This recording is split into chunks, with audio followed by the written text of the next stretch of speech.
Okay, so what's been going on? Just want to give a quick recap here. So we've had quite a flurry of regulatory changes that are in process and still ongoing. I'll give a quick update on the Stable Act and the Genius Act. Let me see if I can find a place here out of traffic. Maybe talk for a few seconds and then keep it moving. But basically what we're seeing is, I suspect within the next few days of this video coming out or shortly, before it actually comes out, we will have seen the Stable Act and the Genius Act become actual law. So those, to recap, are two different bills.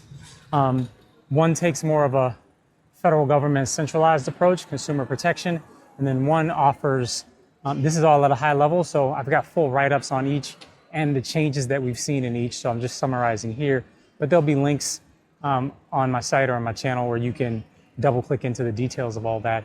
But what I suspect we're gonna see is a reconciliation of the House bill and the Senate bill, which is the Stable Act and the Genius Act. And we should get some sort of finalized legislation that covers the launching, issuance, and structure behind stablecoins, who's required to be an issuer and who's not. Since I last put out one of these short videos, we've seen a number of things happen. Most importantly, we've seen the ECB come out with a big paper basically saying what I've said all along, which is that they're scared of stablecoins. They want state control of currencies, of the currency, which is the euro, and they don't want anything actually to be able to happen that could in some way either potentially or actually threaten the dominance of the euro.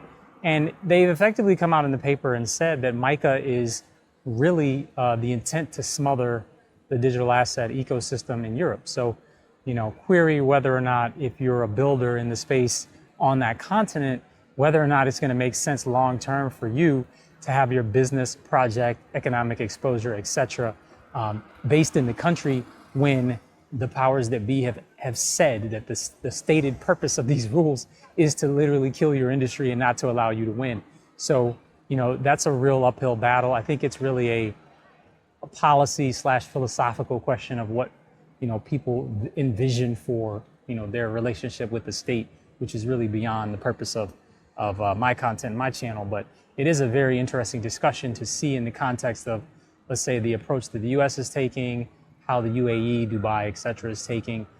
Here where I am in Tokyo, you've seen Circle just launch their coin in the last few weeks here. And so there's a lot of exciting things going on. So I figured I would just shoot this out here to let folks know that, you know, the world is moving on if we are not, in many different ways. So with that, we'll let you go and have a good one.